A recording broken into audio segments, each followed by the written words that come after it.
guys, my name is JessiMew, and welcome back to the Fernleaf Islands. In the last episode, Comet and Cosmo began their very important mission to lead the hearing ape away from their tribes, and while it did actually take the bait, we managed to get it all the way into the heart of the jungle, which is very far away from our other tribes and their babies.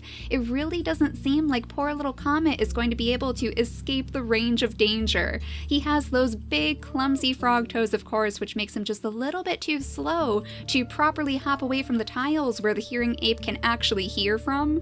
So I think he's going to have to come up with a different strategy to keep his tribe mates safe, and of course to keep his brother safe too, who has basically risked everything to try to help him. But before we get too deep into that, I do want to let you guys know that the game has had another major update added to its testing branch. So this is going to be the very final episode of the Fernleaf Islands, and I'm hoping that tomorrow we'll be able to start with a brand new tribe to explore the new biome, the new genetics. I am really looking forward to trying out this update, so I hope you guys are too. I will of course try my best to wrap up everything that I possibly can in this episode so we won't have any major cliffhangers like poor little Nyx over here, which we will be getting to in just a moment. But for now, let's go way back here to Comet again so we can figure out what he's going to do on his next turn. He's a little bit too tired to do anything else right now. He spent all of his energy just trying to hop away from this awful hearing ape, and now they've stumbled straight into our Crackerjaw trio too. So I feel like he would feel maybe a little bit guilty for bringing them into their mess. And in fact, we probably want to have Storm start hopping away as soon as possible as well, because he was also right in the line of sight of that ape. He does have the velvet paw though, so it should be a little bit easier for him to get away from the hearing ape than the other members of his family. But Comet is going to want to make sure that everybody gets out of the line of sight of this ape before it starts barreling out of the darkness again. So I think tonight he's going to tell Cosmo that it's time for him to take these creatures away back home and lead them to safety. And meanwhile, Comet is going to stay behind just to try to distract the ape. So he is going to spend the rest of his life hopping around this jungle trying to keep him secluded off on the back portions of the island. So it's very, very far away from all of our babies in their nests, all of our tribe mates, and all of his family members too. So he's going to make a very valiant sacrifice that I'm sure his mother would be proud of, since she was such a heroic warrior herself. It's something very, very fitting of his line, and even though I don't think Cosmo would be too happy with his decision, I think he'll still respect that Comet is trying to figure out a way to keep this ape away from the rest of their tribe. So he is going to agree to this. He'll agree to lead all of these little Crackerjaw babies back to their homes, and I think we're going to have to abandon our idea of using this mud pile too. I mean, we do have one over here that Newvon just discovered himself, so it shouldn't be too bad. We did want to roll in the mud because I'm pretty sure that the smelling ape is in this darkness somewhere. It seems like it probably harmed one of those wandering males. I think this skeleton is a Wisp though. I'm not 100% sure, but I know Wisp did pass away by this tree, so fingers crossed that it's not some bad omen that this skeleton has popped up right by this tree. Hopefully there's nothing else lurking out in the darkness. But let's start moving our Crackerjaw babies back down the shore. They'll all be protected by Cosmo soon enough, but for now we just want to make sure that they are very, very far away from that ape. I think they'll be fine right here actually, and then they can sniff around for some more shells, if they could possibly find any, though it looks like we only have fish in the water. Now unfortunately, Wolfsbane does not have his water breathing buff anymore, and it doesn't seem like this has actually grown back just yet, so he's going to have to leave those fish right where they are because we do not want any of our creatures drowning. Wolfsbane actually does not have the fishing tail anyway, so it would have to be either Storm or Tsunami to go down there to try to scoop them up, but either way, they're not going to be able to do that if they can't breathe underwater, because they are going to get very, very hurt. And I don't think Cosmo is going to want to see them jump into the water anyway. We are going to want to get these guys back home as soon as possible, especially because we have this situation on our hands. Poor little Nyx has apparently caught the interest of Animeme. We were just wondering who was possibly going to take over the throne now that Luna has passed away, and I wonder if maybe this is a sign that Animeme has a favored packmate after all. She's hoping that Nyx will be strong enough to take out this carnivore and then properly ascend to the role of a queen for the rest of her days on this island. So clearly she is not going to be able to take care of this carnivore all by herself. It has 15 days remaining on its lifespan, and she can only hit for 3 points of damage apiece. So she's going to have to instruct all of her pack mates on what to do. She's going to have to command them around here to come in and swoop on this carnivore and help her take it out. So I think if we maybe move Mist over here somewhere, and we're going to have to just ignore this very sleepy bunny, though I'm sure Mist doesn't mind because he has been friends with the bunnies before. But if he scoots onto the bunny burrow and then maybe around this way, then we should be able to lead Nuvan straight out of the grass and over to the carnivore itself. So he's going to have to abandon his mud pile for now. We'll just hopefully remember that it's right next to this big ape tree, and then we'll move him out of the grass and next to the carnivore so he can give it a nice big swipe. So that should have damaged him 2 points worth of damage, which means that it now has 13 days left on its life.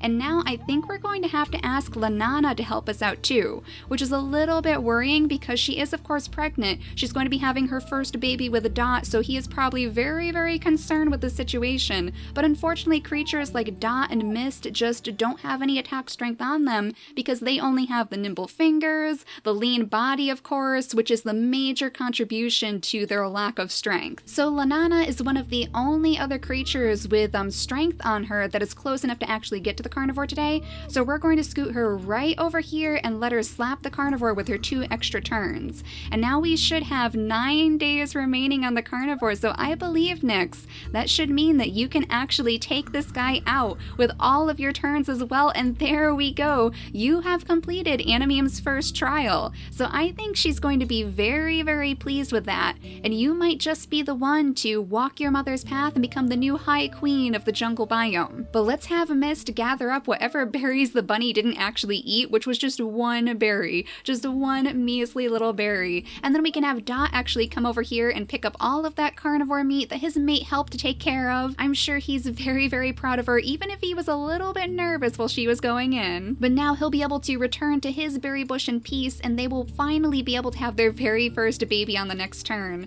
Meanwhile, Tiny is over here picking up all of her berries too. She has double nimble fingers, so it should be quite easy for her to scoop up all of these. And if we move her over here, she can help out Cove, who is currently spending some time with Callisto. They're both trying their best to make sure that this area is secure and all of the food is taken care of, though I don't think they'll have to wait too much longer because we'll definitely bring Nyx back over to the throne so she can sit high and mighty right on the very tippity top. For now, let's actually scoot Callisto down here and then back up again. There we go. Now she can see everything she is meant to on top of this throne. Now we just have these little babies over here who of course were the children of Wink. We have Diamond, who is trying to follow his sister, his very sick sister actually, Cloud, who is trying to find the healing fruit to take away some of that damage that she has sustained.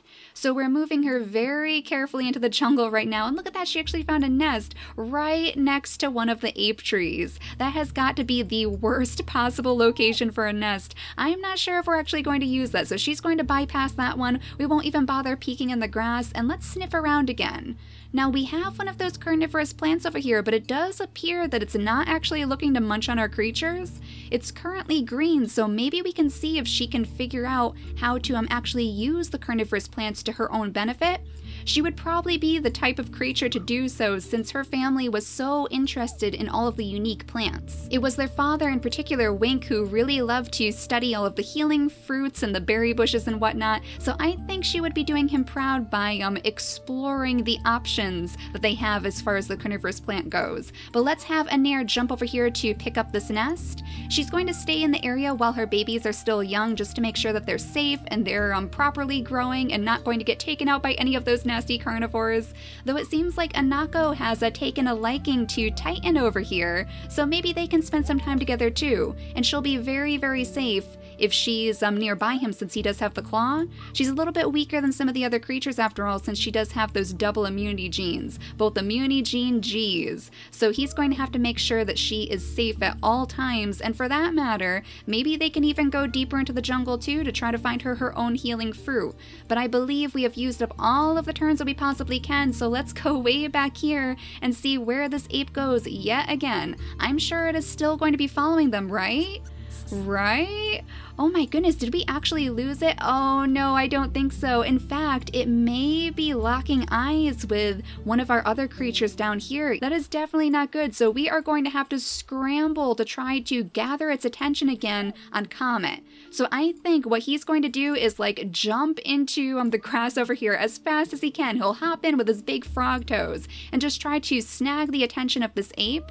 He could actually grab the healing fruit too, since he's right by here, and then we'll have him move over this way. So that means that he's probably going to get hit again because he's very, very close to the ape now. But if we can get our other creatures as far away as possible in this turn, then we might be able to save them. So let's move Wolfsbane down into the darkness, we'll move Storm over here, and then we'll have all of the other creatures follow without making any dark patches in between because we don't want to accidentally lose anyone.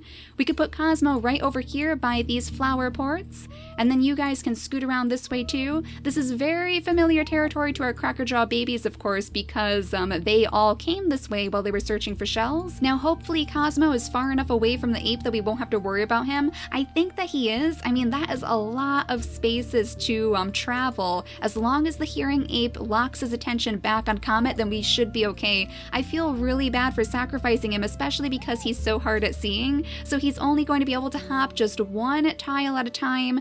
Basically, this is his final sacrifice for his tribe. There is no way that he's going to be able to escape the hearing ape without any aid, so I'm sure Cosmo is feeling very torn right now because of course he risked everything before to help his brother, but now he's basically abandoning him. That's probably going to eat away at him for quite some time. But it looks like everybody is safe over here, so let's just sniff around to make sure. We're going to listen very closely. Aha! So we still have those wandering males back here, those rogue males somewhere in the grass. I was wondering if that guy was still alive because I was pretty sure that was the one who actually got injured by one of the apes, but we'll have to see how much life he still has on him if he comes out of the grass. It looks like we have some bunny visitors though, so we might actually be able to have Callisto jump down here and snag them for us. There we go. Those sleepy bunnies again. They're so sleepy that they can't even be bothered to run away from our pack mates. I did notice one hopping around on the shore before though, so let's see if we can sniff that one out again. It seems to have skittered away a little bit too far, so we'll just have to keep an eye on the bunnies down here.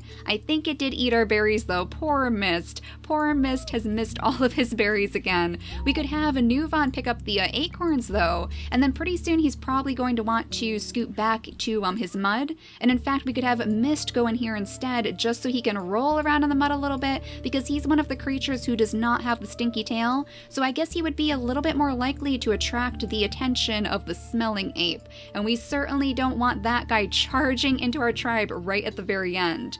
We can start moving Nyx down the shore. Oh, there was the bunny. I saw the bunny that time. Let's see. Yeah, he's right down there. So maybe if I leave her right here, maybe we can snag the bunny with her very last turn. We'll have to see if that's the case. But we can have Cove jump down here to grab up the bunny meat. Nope, that bunny is moving away from us. He's a little bit too smart for us. And then Cove can take on his very final gem. It looks like a lot of these babies are growing up today. Anako can take on her second gem, her second blue gem, because she's part of course, our healing line. Just like Cloud over here, who is now going to have all of her turns to hopefully figure out what we can do with that carnivorous plant and also the healing fruit in this area. So Diamond, why don't you scoot up here too? We're going to have to maneuver him very carefully because of course we don't want him stepping on any of these piles of debris. If he steps on that, then we would risk calling the hearing ape even closer. But this is the carnivorous plant, and luckily it did not try to munch on our critters. Yeah, both of these are actually ready to harvest, it looks like. So if we actually bring Cloud over on this side,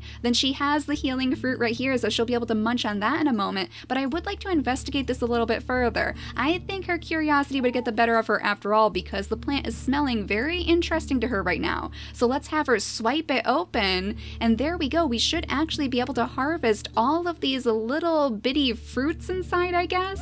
Let's go ahead and grab these up. So there we go. We have a brand new type of food for her to bring back to her tribe, and on the next turn she'll be able to heal some of her injuries, of course, some of that sickness that she is currently stuck with. I'm sure Diamond is quite interested as well, and maybe he could move to the other side of her on the next turn to try to investigate the second red plant. Oh no, wait a second.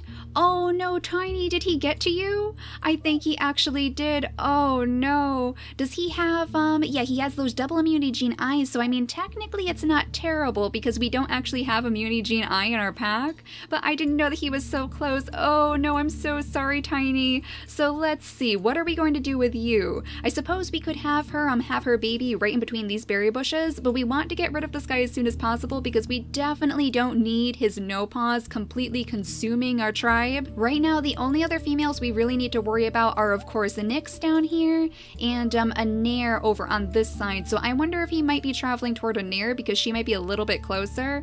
We'll have to keep a very, very close eye on him. And in fact, if we bring a Titan back down here, then maybe he'll be able to scare this creature off, and then Anako could go to this side. Oh my goodness, you are eyeing up Nyx, aren't you? Let's go ahead and slap him once, and then Cove could maybe jump to this side instead, and we can make like a giant barricade so he can't get to our queen. And in fact, if we bring Tiny over here, then we shouldn't have to worry about him getting to Nyx at all. Why don't you go ahead and give him another slap Titan with your big claw, and then I think he only has a couple days remaining. Yeah, 3 days remaining. So we're okay right now because of course Lanana is going to be having her baby, so why don't we put her right on the nest? And I do think that I would like to change the mutation around a little bit for their first baby. We of course do have to worry about Dot's no paw after all, which is another reason why I don't want all of those no paws settling into our tribe. We'll place the runner's leg in the 30% slot and of course the ram horns as well because I would like to see her pass her ram horns along to one of her babies.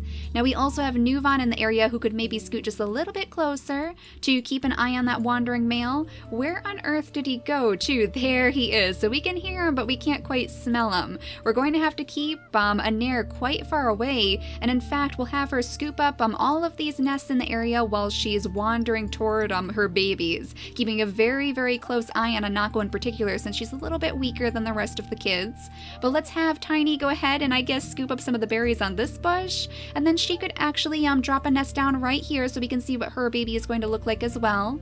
Now Dot, on the other hand, you're going to have to find a different source of food because all of these berries have been picked, so why don't you scoot over this way to knock down some acorns, and then you can gather that up as well, because I'm sure he's going to want to make sure that his new family, his brand new family, is going to have plenty to eat. Now let's head back to the jungle biome again to make sure that the ape does actually stick to Comet's trail. I mean, honestly, I don't think it's very likely that he's going to keep pursuing the creatures who went down the shore because Comet is literally right here, so it would be a very, very easy meal for him. Let's see if his plan worked. Oh, there he is. Oh my goodness, and now he's bleeding too, but unfortunately nobody is really going to be able to help him. He is just going to have to hop away as fast as possible, and now it's raining too, which makes this even more dramatic for poor little Comet as he hops away for his life. I'm sure it's very, very fitting of poor Cosmo's mood as well as he continues leading all of these critters down the shore. Let's go ahead and have Wolfsbane pick up the shell that he found too, because he would not leave that behind. That was their intended mission after all. I did see this guy move back into our line of sight again though, so let's just make sure that he's not bothering anyone. He only has 1 day remaining on his life because he is sick since he does have those double immunity genes, so just one more swipe ought to do it. But let's see what his baby looks like. Oh my gosh, what an unfortunate baby this is. Someone with the melanism, which really is not going to help us in the jungle, of course. The one redeeming factor is that she does have immunity gene I from her father, so I mean that helps us just keep the diversity in our pack, but otherwise she is a very, very unfortunate child. So Tiny is going to have a bit of a decision to make. Either she abandons her baby to the wilds or she takes it somewhere else because unfortunately she is going to be a bit of a liability to our pack, just like Wolfsbane, which was actually why he took his journey, because he didn't want to risk bringing in any more predators, either apes or carnivores, to completely obliterate their pack. So it sounds like Tiny might actually have to go on her own little excursion with her child to bring it to a safer location. Maybe Tiny could actually bring her baby to live with Wolfsbane once he returns, since he is making his grand journey back anyway. Maybe she'll notice him lingering on the shores and bring her over so that she won't be alone, because I'm sure despite it all, Tiny really does love her child. For now though, she can go ahead and pick up some berries because we do have a ton over here thanks to all of this rain. Let's make sure that we don't have any bunnies stealing our berries either, because of course that always seems to happen when the rain comes. So far I don't actually see any bunnies out and about, so we might be fine. We'll just go ahead and have Dot pick up some more acorns over here, and then let's take a look at his baby too. Oh my goodness, she doesn't have the no paw. Excellent. So she managed to avoid the no paw that he has. She doesn't have the ram horns either, but she is still absolutely adorable, and she has the normal body, which means that she'll actually be able to attack too. Unlike her father, who doesn't have any attack strength. I think she'll at least have one, right? Let's see, 1 point of strength. So still not as strong as some of our warriors in the tribe, but you're on your way. You're definitely on your way to hopefully defending all of your pack mates from the dangers of the jungle. But it looks like Callisto can take on her very final gem too, which is a perfectly fitting time because Nyx is going to return to her throne. We can have her sit right on top of the stump again, and she can actually repair the throne at the very same time. We'll go ahead and repair this nest so that hopefully she'll be able to use it in the future, because now we can officially give her all of her very special gems. Animeme has chosen her as the next queen, the next high queen of the island, thanks to her triumph over the carnivore challenge. So she can start commanding all of her tribe mates to make sure that their territory is safe and the food is being collected, and I think the first order of business is going to be getting somebody who can collect very well in between these berry bushes. So let's move Titan out this way because he does have the claw, so he would be better suited to the outskirts anyway, just to make sure that this area is safe. And then we can move his friend Anako up here instead so she can collect some of these berry bushes. There we go. And actually her mother could come over here and help her out just a little bit. Just pick up some of the berries so she doesn't have so many over there completely overwhelming her. She would probably send her sister Callisto over to the western portions of the island since she knows that they're lacking in strength a little bit. So let's move her over this way, though we did have that wandering creature back there again, so let's keep a close eye on him. I think Cove will actually follow her too, just to make sure that she's safe. And actually, if we move Nuvan up this way, we might be able to get this guy if he moves just a little bit closer. If he tries to go after Callisto, in fact, if we move her right here, there we go. Then we can finally get rid of this guy by having Nuvan give the final swipe. So now we don't have to worry about that rogue male terrorizing our tribes anymore. And hopefully the other one is gone too, because we did have one wandering around in the jungle. So let's have Cloud and Diamond kind of sniff around a little bit to make sure that they're safe as well. So far so good. We just have these very strange fruits over here. So Cloud, go ahead and finally gather up your healing fruit so you can heal just a little bit of your sickness. Now she has 16 days remaining, so she will actually be able to sustain herself on these medicines if she plays them correctly. Let's have Diamond scoot over to this side though, and cross your fingers that this plant is going to be just as helpful as the other one was. Let's move him right over here, and so far so good. It doesn't seem to be trying to eat him at least. And we do have one of those nests over here too, which again is a very, very terrible location for a nest. I mean, if this plant was more interested in munching on our critters, then we would be in a rotten situation. All of our babies would end up getting eaten. But I guess you can go ahead and pick up the rest of these berries, and then on the next turn I'm going to move her a little bit further away from the plant, because just in case it develops a particular fondness for our critters, I don't want her to be too close. This might be a good time for our Crackerjaw trio to make use of the mud too, as they're finally returning home. For a very, very long time they were out in the wilderness just collecting shells, so I'm sure they're feeling very nostalgic right now, coming back home to all of their tribe mates and seeing all of the new changes and the new faces. But it would be a good idea for Tsunami and Storm to roll around in the mud a little bit, so we'll move him right over here to roll in the mud first, and then on the next turn she can go ahead and roll in that too. And for now we can move Cosmo a little bit closer to the rest of his tribe as well. We'll want them to scoot along this way to hopefully catch up to that bunny. That one was very, very close to Wolfsbane, so maybe he'll get the chance to snag it up on one of his next turns. And now he's pretty close to where Tiny is with her baby too, so we'll move her out of the nest so that she'll have the chance to see him on the shore, and maybe he'll pass his baby along to him so he can, at the very least, teach her how to survive as a melanistic creature. He has been through a lot, especially off in the jungle, so he might be the best creature for her to pass Miko along to. but I think we might be just about done with our turns now. We just have Callisto over here who needs to make sure that the borders are safe, of course. Make sure that there's nothing lurking around this grass, and in fact, let's sniff around just to make sure. Yeah, so far so good. So far I don't see any signs of the smelling ape. He has been leaving us alone for a very long time now, so it's a little bit surprising, but I am very, very grateful for that. Now let's go ahead and move Lanana right next to her baby, and then we'll go ahead and skip the turn for one final time on the Fernleaf Islands. Of course, I'm going to go way back here where there is only Comet hopping around in the jungle, and we'll see if maybe he's far enough away from the ape. Oh no, well the ape did find him, but it doesn't look like it actually hit him, so he was just far enough away to escape getting hit again. And I think it's because he positioned himself behind the tree, but he's not going to be as lucky this time. We're just going to have him hop away as fast as he possibly can, right next to this healing fruit, and unfortunately I do believe this is going to be the end of his story. But he has managed to lead the ape so far away from any of our other creatures. I think the closest one is the one that we have, oh my goodness, over here, all of our healers. Wait a second. We have a new creature over here, little Kiro, who has come to visit us at the very end. Okay, so maybe we could have Cloud scoot over here and talk to you. Oh my goodness, you are very shy. You are very, very shy. That is quite interesting. We'll have to see if we can catch up to him before we end out the video. But for now, let's just sniff around to make sure there's no other dangers. Okay, there is the smelling ape. There he is. So it's a very good thing that we're masking our sense right now. And we should probably have Storm scoot off this way so he's not too close. And then we'll have Tsunami come in here and roll around too. And then move off to the rest of our tribe as well, just so they're not going to lead him back, just so we know that our tribe is safe and sound once we leave them to it. Now as Wolfsbane continues chasing after this pesky bunny, there you go, you actually managed to pin it down. Now Tiny has the chance to talk to him about possibly training her daughter. So as she helps him gather the meat, she can very gently push her child out of the nest, and he can come over here and meet her. So I'm sure he would feel a little bit of a connection with Miko anyway, because he knows exactly how it feels to be pushed along the outskirts of the territory and labeled as a liability just because of his melanism trait. So I think it's very, very likely from here on out that he's going to agree to take her along the shores. Now Tiny can go ahead and pack away her nest because she won't be needing that anymore.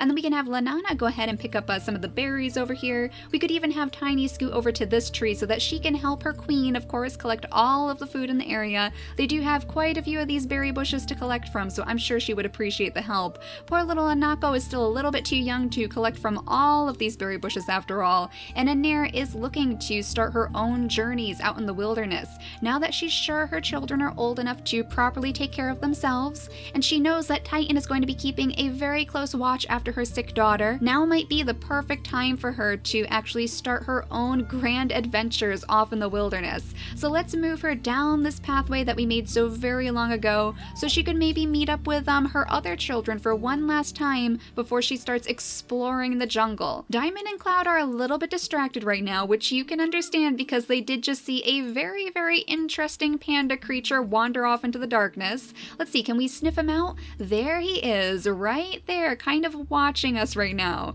So he's watching very shyly from the grass, trying to gauge our reaction maybe, trying to make sure that we are nice creatures and we're not going to harm him. Let's have Diamond move right over here, and there we go. We could actually invite him to the tribe right before the end of the episode. He's a very, very interesting creature with his frog toes and his velvet paw, but look at that! Immunity Gene J, I've never even seen that before. Okay, so that's particularly interesting. He's going to bring a brand new immunity gene into the tribe too. So I guess Animeme really is pleased with us, pleased with our decisions, especially because this guy does actually have the panda patterns as well. So I think it's safe to assume that this little tribe is going to be okay, thanks to, of course, the sacrifices of Comet, and thanks to the very quick thinking of some of our less smelly creatures over on this side of the island. I think they'll have a little bit more luck evading the apes from now on. And of course, if anything happens, we do know that we have many, many strong creatures waiting here to swoop in and take care of the dangers. So this is the end of the Fernleaf Islands, but I am really looking forward to starting a brand new tribe to explore the mountain biome, and I hope you guys are too. So for now, thank you all so much for watching, and I'll see you all next time. Bye guys!